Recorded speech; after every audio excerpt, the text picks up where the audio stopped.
So, right at the top, you can walk around on this plateau, this surface that's been eroded, supposedly laid down 270 million years ago. Do you not think 270 million years is going to accumulate some dirt?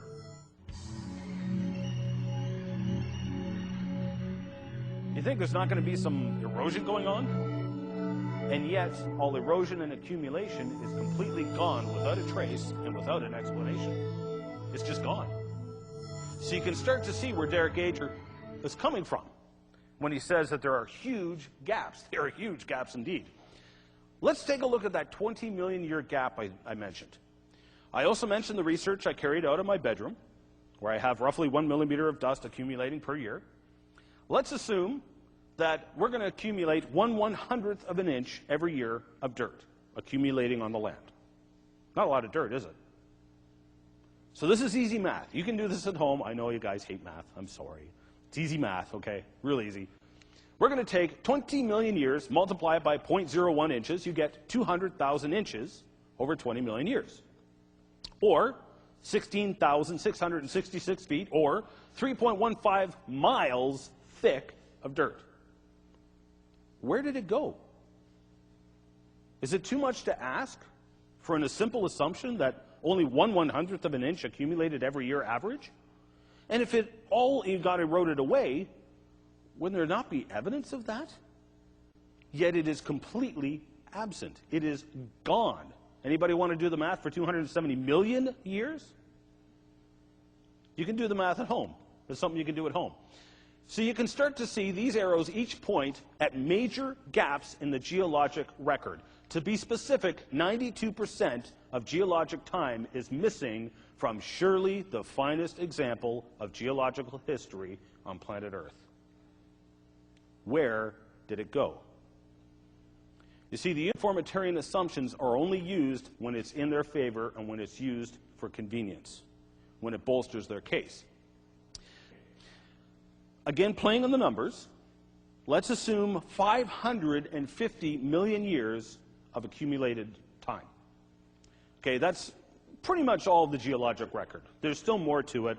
Some of that is up into the billions of years, but let's go with 550 million years.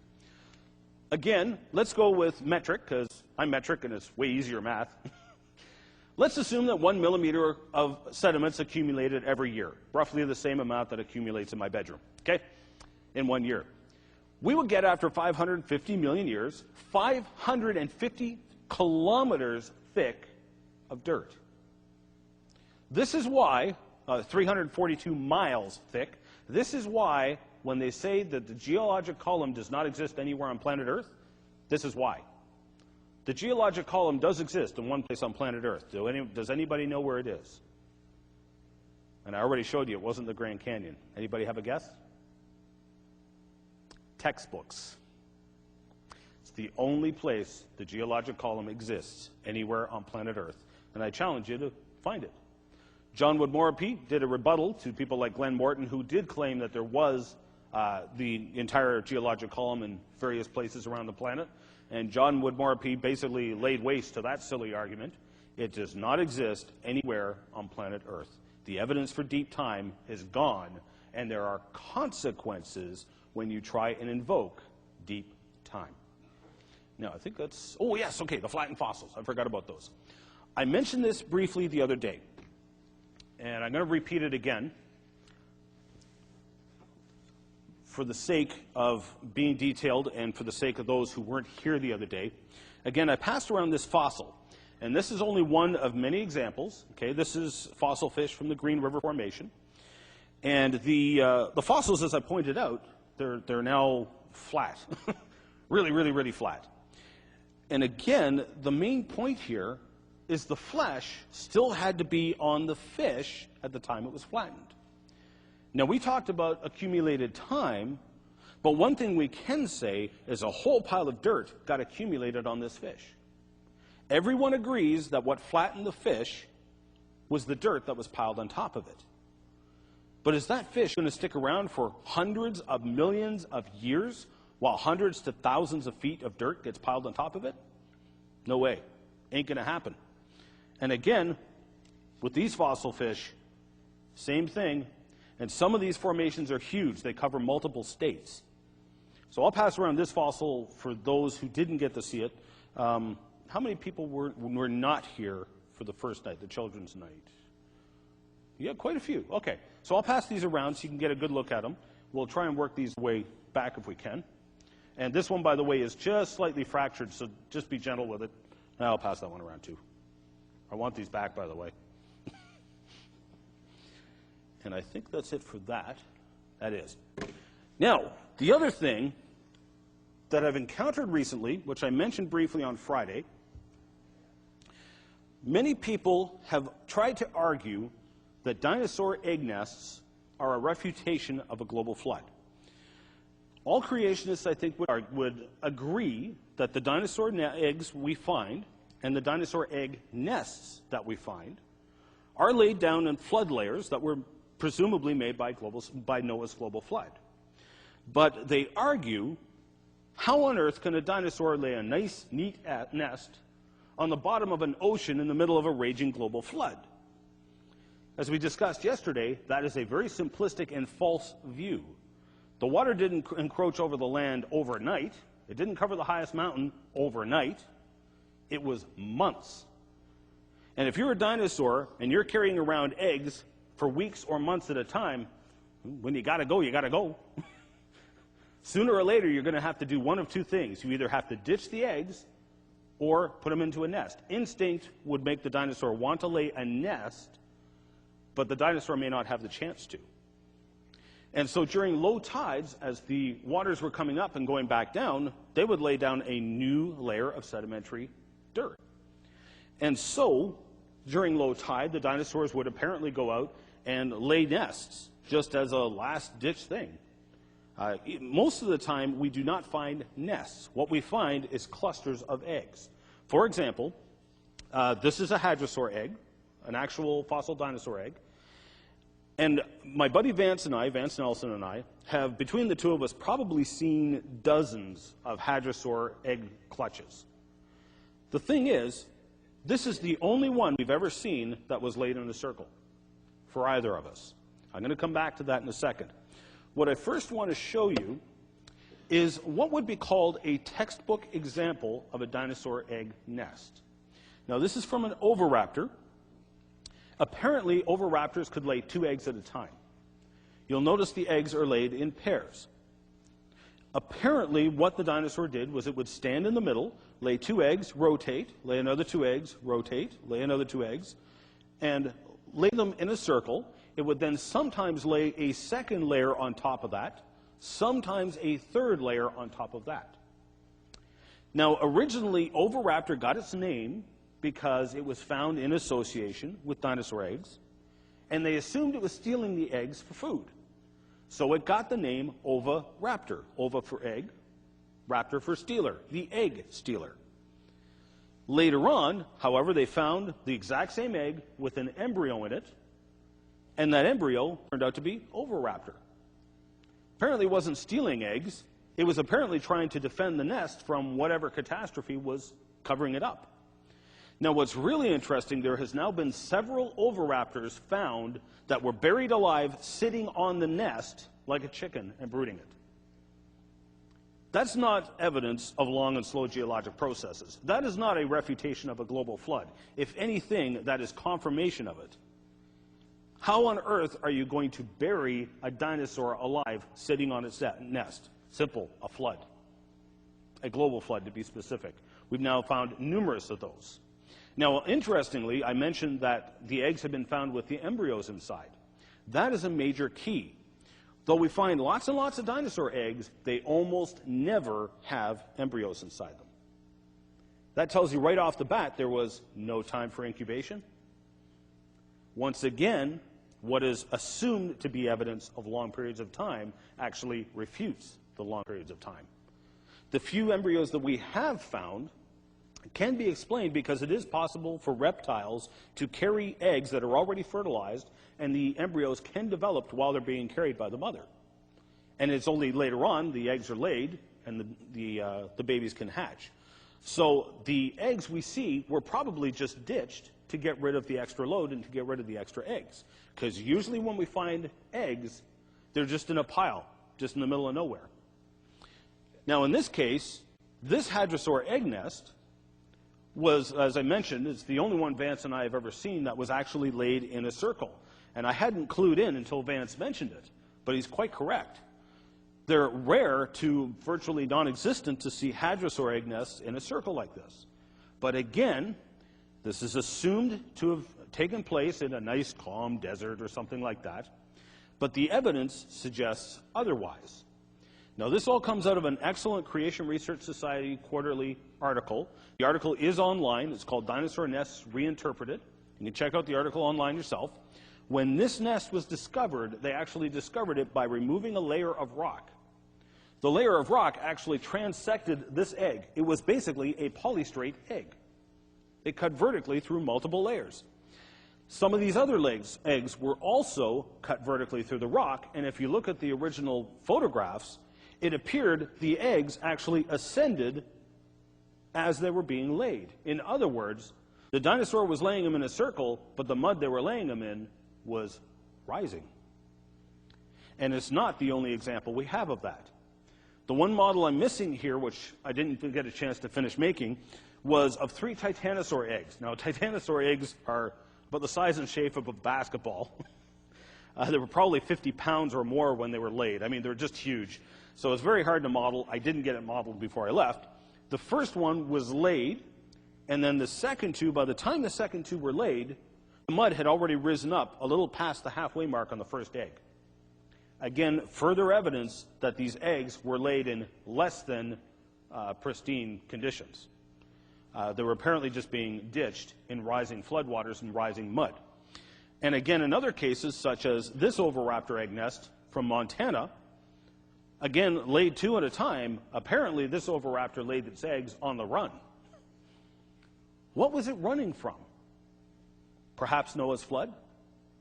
Perhaps it was getting off the beachhead during low tide, high tide's coming in, it's time to high tide it out of there? Perhaps. So these eggs were apparently laid, and this is the way they were found, they were apparently laid in a run.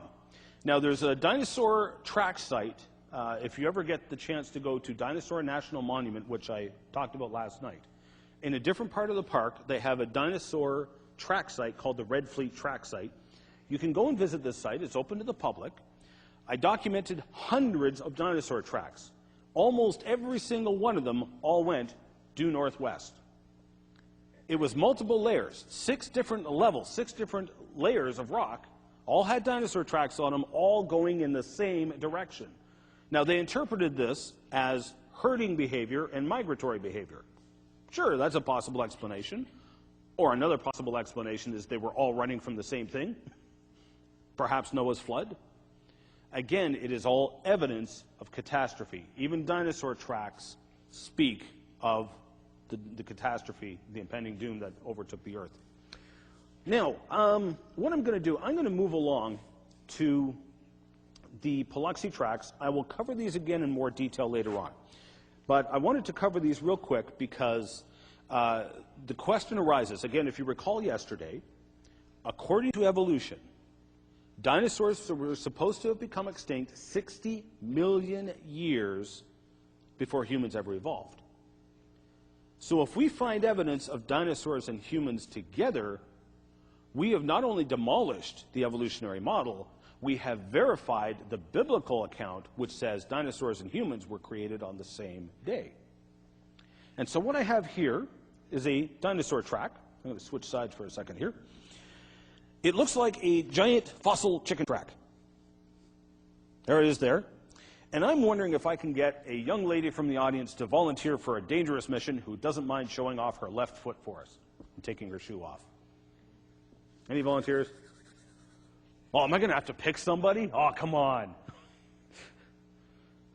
Sure, okay, come on up, all right. I'm going to switch sides again. If you want to get on this side, would you mind taking off your left shoe and placing your heel right there and your toes right there, because inside that track is what sure looks like a fossil human footprint. That's actually a pretty good fit. Move it forward just a little. It's a very good fit. Okay, thank you very much. No problem. Okay, give her a hand for this dangerous mission she volunteered for. This is a fossil dinosaur track with what sure appears to be a human footprint in it. The reason I asked for a girl is because you ladies have narrower heels than men do. We know that that's a woman's track. That's how we know. And it was part of a trail. Now, it was in very friable rock, so the tracks weren't all that clear, but in this case, it was part of a trail, and one of the footprints happened to step inside of a dinosaur track. The conclusions are obvious. This is not some track that was made millions of years after the dinosaur track. First of all, there's hundreds of feet of layers piled on top of it. We've removed some of those layers to get to this track. Now, some of the other tracks we have from the Paluxy may be vague at first glance, but again, it is the sequence that's key here. Now, hopefully, I don't think I'm going to be able to get the shading right. Now, if you saw a trail of these tracks in a right-left sequence, consistent stride, consistent length, walking down a beach, I don't know about you, but I'm thinking, oh, you know what? Surely this is a trail from where a dolphin beached itself, it was sick, and waddled its way across the beach. Isn't that what you would conclude? It's ridiculous, isn't it? Believe it or not, that is what one scientist suggested, to explain away these tracks among dinosaur tracks. It has clearly got the human form. It's even somewhat got toe impressions. Although they're not very distinct, the impression is still there. These are fossil human footprints among dinosaur tracks. They should not be there. This is evidence that people and dinosaurs lived together. Again, it's not just people, but also other animals that cause a problem for the evolutionary model. Cats were not supposed to have evolved until 6 million years ago. So dinosaurs were supposed to have become extinct 54 million years before people ever evolved. That's a huge time gap. Yet, among the dinosaur tracks in the Paluxy, we find fossil cat tracks. And this was from a nice kitty that stood about 6 feet tall at the shoulders. You could try and take him for a walk, but I think it would be the other way around. Nice kitty. Again, completely demolishes the concept of evolution and verifies the Bible, which says that cats and dinosaurs were created on the same day. They were both land animals. Now, some of the tracks, again, everything in the past appeared to be bigger. People were apparently no exception. This is a cast of the Burdick track. Very big footprint. Believe it or not, this is not out of line, or out of order, I should say. Well, it's out of order geologically speaking, but believe it or not, this is the same size of foot as Shaquille O'Neal. Shaquille O'Neal's got some pretty big feet. Now, some might say he's not human, but technically, yes, he is still very human, okay? But again, evidence that dinosaurs and people lived together, apparently bigger people, apparently. I'm going to show you later on, you can notice that the footprint has been cut several times. I'm going to show you photographs of those cuts later on. The reason they did that is to verify that it was a genuine track and not a carving.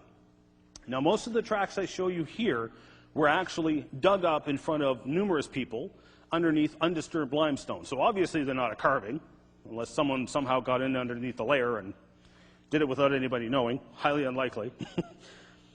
But again, this comes from Cross Branch. Now, I personally went to Cross Branch, and while I don't mind taking the word of researchers such as Carl Baugh and Don Patton, I just prefer to research things myself and to verify them myself. So I went to Cross Branch. I have had the privilege to get to study the original Burdick track. And when I went to Cross Branch, I instantly recognized the rock. It was exact same rock, good old-fashioned Austin chalk.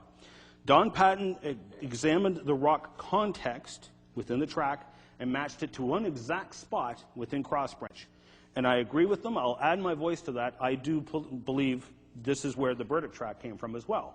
But Cross Branch is in Cretaceous or dinosaur rock. Dinosaurs and humans apparently lived together. Completely demolishes the concept of evolution. Now, this track is my pride and joy. Again, This is a fossil footprint of a dinosaur track with a human track in it. You can see the giant chicken track. And then within it is what sure appears to be a fossil human footprint. So once again, there's the giant chicken track.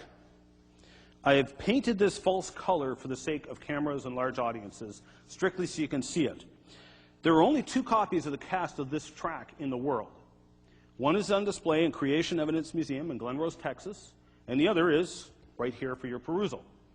So do be sure to take a real good close look at it later on, because while I've painted it false color, you can look for yourself. The impression of the human footprint inside the dinosaur track is very clear, and it's all there, complete with all 5 toes. That is a genuine fossil human footprint inside a fossil dinosaur track. Dinosaurs and people lived together. This is proof that those scriptures are true and correct, and disproof of the theory of evolution. And if it was just these, I might be a little more skeptical. However, the Paluxy River is not the only place we find fossil human footprints. This one comes from the Robledos Mountains in New Mexico. And again, while I've painted it false color, you can check it out for yourself. This is a cast of that footprint. All 5 toes are there in impression. The ball, the arch, the heel. And incidentally, humans are the only creature that make footprints like this. Has anybody ever seen the footprints of an ape? I'm curious. Or seen the feet of an ape? You have? What do they have? Fingers. They basically have 4 hands. They don't have any feet, do they? They basically have 4 hands. Even apes do not have footprints like this. Humans are unique in that regard. Now here's the thing. This rock is from supposedly before the age of the dinosaurs. This is from Permian rock, not Cretaceous. This is from sometime way before the time of the dinosaurs. Again, refuting evolution, but backing up what the scriptural account says.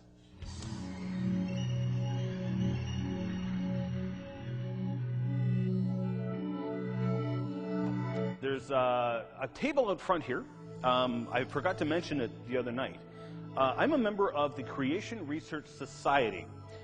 The reason I want to emphasize it is because the CRS does incredible amounts of very, very important research, but they basically don't have much of an outreach program to the lay people.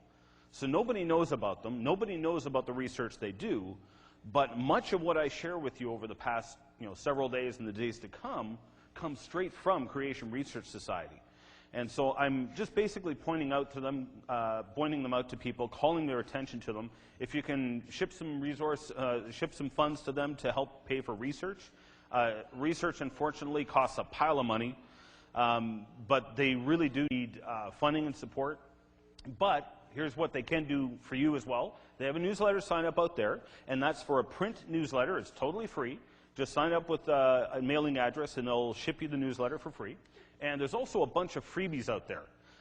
Creation Matters is a magazine that we have put out, for instance. There's also a newsletter, and there's a bunch of free ones out there. Feel free to take one. Please take one of each. They're also the publishers of CRSQ, which you'll hear me talk about a lot. CRSQ is Creation Research Society Quarterly. It is one of the few peer-reviewed creationist journals out there, and it is the oldest by a long shot. The society was started, I think it was in the 60s is when the society was started. Okay, what we've been talking about in the classes during the day has been the global flood. Now, one argument, I don't like using the word stupid, but I'm going to. One stupid argument I've heard, repeated over and over and over again, is that there's not enough water on Earth to flood the whole Earth. Well, really, let's examine this for a second. Here's a picture of Mars taken from one of the rovers. I think this one was Prospect. And as you can see, Mars is very, very dry. It is a desert. And here's the other one, panorama from the other rover. It is a desert. It is very dry. Lots of wind, lots of sand, no water. However, when you take a look at the planet, there's lots of water erosion. It's all over the place. Canyons, dendritic patterns, all kinds of stuff. And everyone agrees these were made by water. Lots of water. Now, Here's a major one on the red planet, Valles Marineris. While it's probably a tectonic split, again, there's piles of water erosion emanating in all directions from it. Lots of water involved here. Lots of water. But when you stand back, it is a very dry desert planet. Now, let's switch to planet Earth. Planet Earth has lots of dendritic patterns formed by water. It has lots of canyons, some so big you can see them from space, such as the Grand Canyon. Huge canyons, but with one unique difference. It's got a lot of water. This is the watery planet. Now, please stand back and tell me one more time, because I like a good joke, that there's not enough water on planet Earth to flood the planet. It's a silly, silly argument. But I hear it over and over and over again, and I always make the comparison to the planet Mars, because we look at that, it's been flooded by water, the water's not there anymore, we have tons of water for a global flood. And we've been looking at the exhaustive evidence for a global flood in the classes the past couple of days here. Now, what I want to touch on tonight, and I hope I don't step on any toes, if I do, please bear with me. I do not mean this in condemnation of any way. I'm going to be blunt and matter of fact about the point, and I'm going to start off with the provocative question, can a Christian believe in evolution? And the short answer is, well, yes, of course. That doesn't have anything to do with your Christianity per se. However, it is inconsistent. I don't want to use the word hypocritical because that has different connotations, but it's borderline hypocritical to call yourself a Christian but believe in evolution. And I mean that with all due respect, because I know there are a number of Christians out there who have been fed the supposed overwhelming evidence for evolution and deep time, which does not fit into the Bible, but they figure, well, these scientists are right. If evolution is true, Christ and the apostles are either mistaken or liars. There's no getting around it. And if they're mistaken or lying about the past, why on earth should we trust them for the gospel message?